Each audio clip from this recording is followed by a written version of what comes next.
Hey, didn't you know that? No, man, I'm not from here.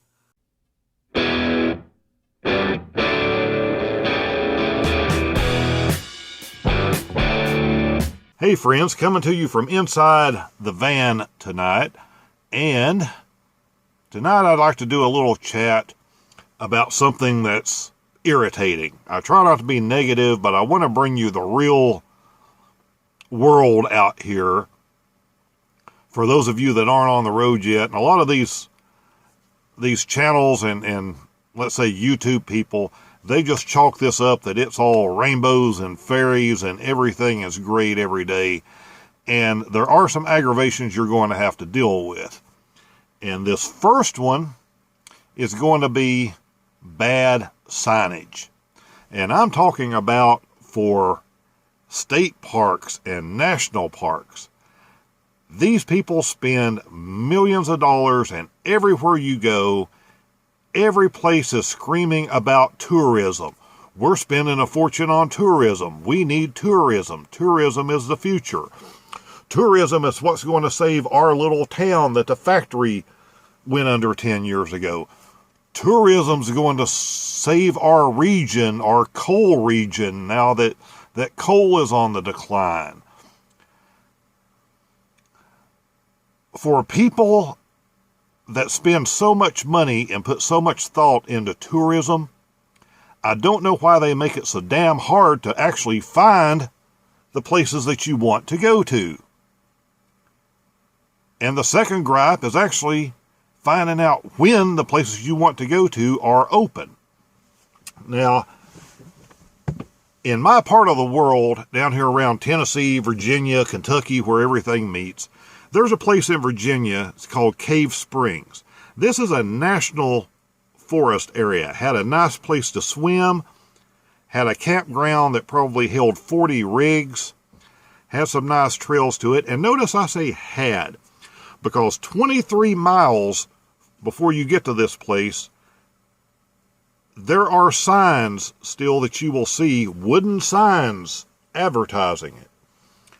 And when you're on the 4-lane that goes past it, and it's about 5 miles off of the 4-lane, there are 2 entrances, each one with big signs touting this place. The problem is it's not been open for several years. And even when it was open, it's only open about 6 months out of the year. So if you guess wrong, you're there at the wrong time of the year, too early in the spring, too late in the fall.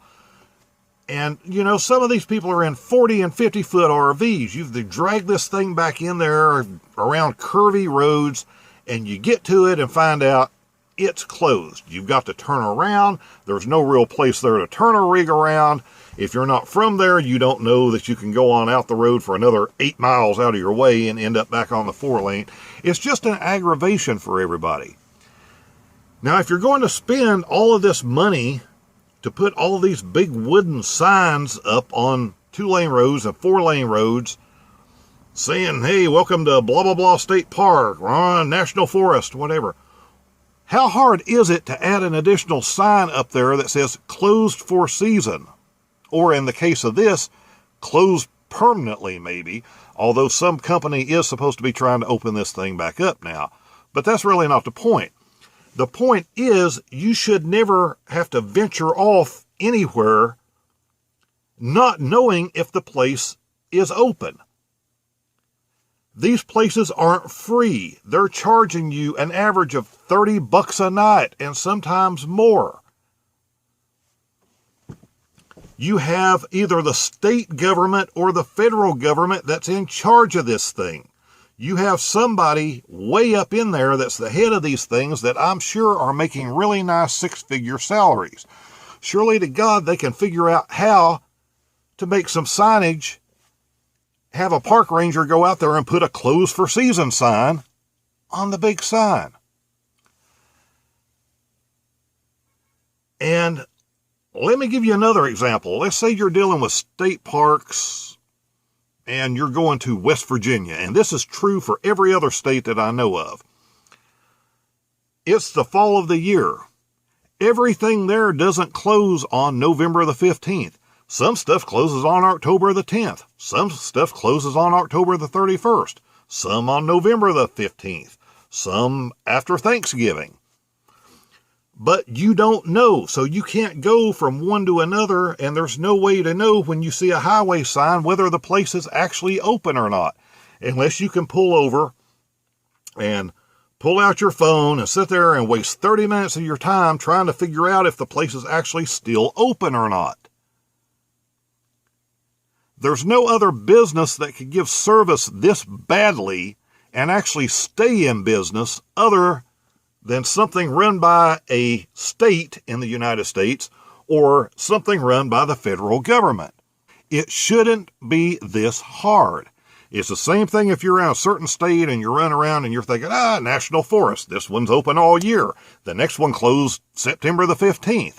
The next one's open until Thanksgiving. You don't know. You can't travel from one to another. How hard is it, again, to make a sign, a little wooden sign to stick on top of the big wooden sign and let people know when these are open? It's more than a minor aggravation. There are parks that I have been to that once you jump off the road, off of, say, the 4-lane, and you see the sign to blah, blah, blah, whatever park, it is 27 miles from there. If you're in an RV that gets 8 miles to the gallon and you go up there and it's closed and come back, you've already spent $20 or $30 in fuel just to get up there and back. It's ridiculous. And it's so ridiculous when you hear all of these people that are screaming about tourism and how important tourism is and tourism dollars are.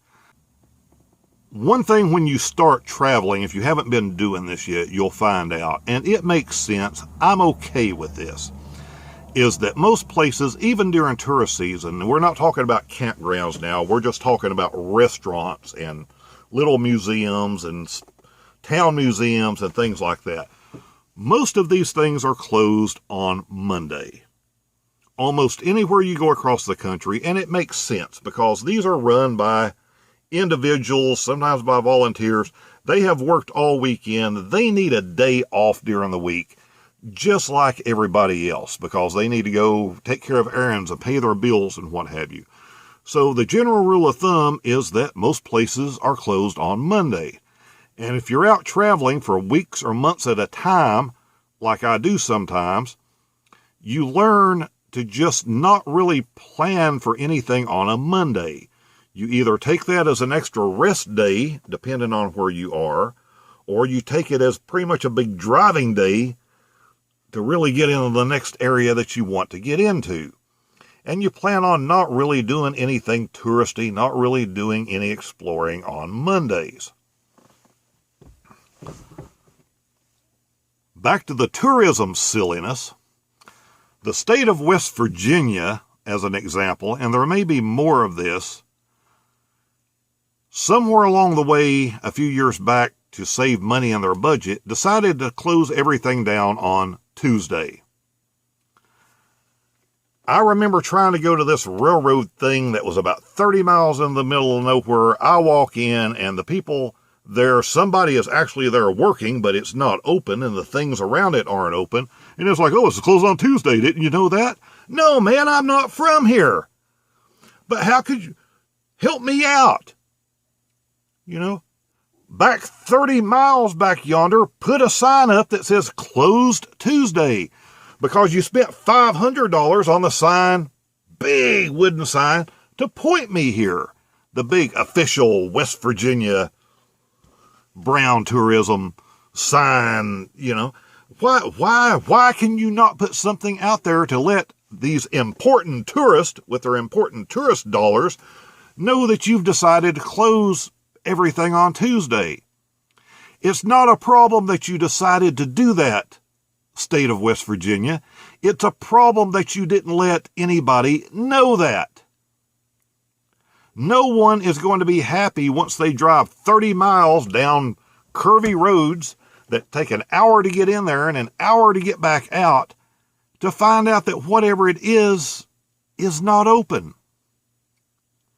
And I'm not the only idiot, because while I was there, 2 minutes later, here comes another couple in. And a couple minutes later, here comes another couple in.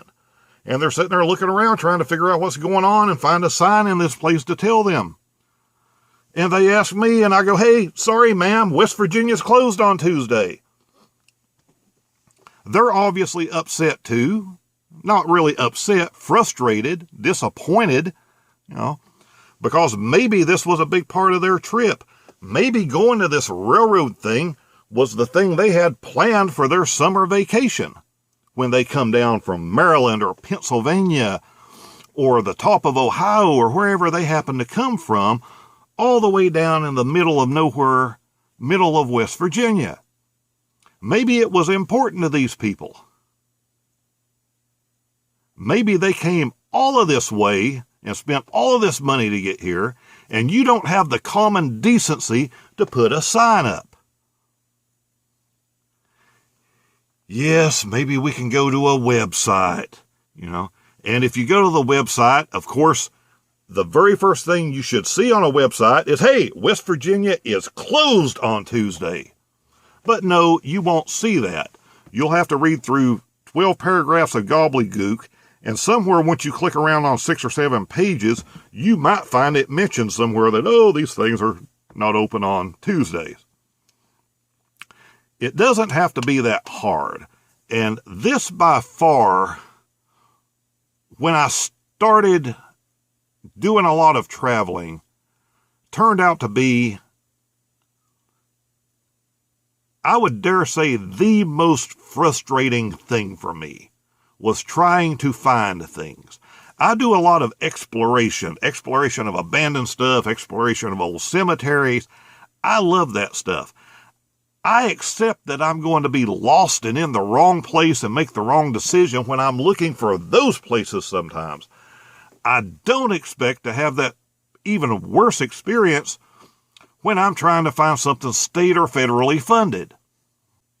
It's one of those things that no matter how much people gripe about, it's not going to change because it's the government. They don't listen.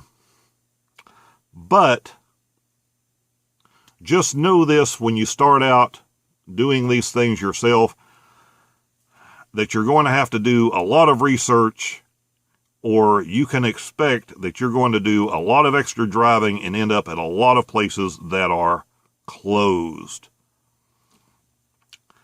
And you may be thinking, well, what about the summer? All we do is summer vacations. Well, summer vacations are fine. The same thing, you have campgrounds, many of which fill up and are full during summer and during peak seasons. Why, again, should you have to drive 17 miles up some road to get there to find out that it's full? They know it's full. The people who work there know it's full.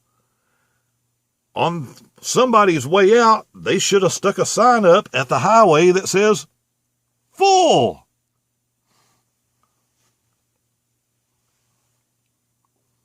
That's my rant for tonight.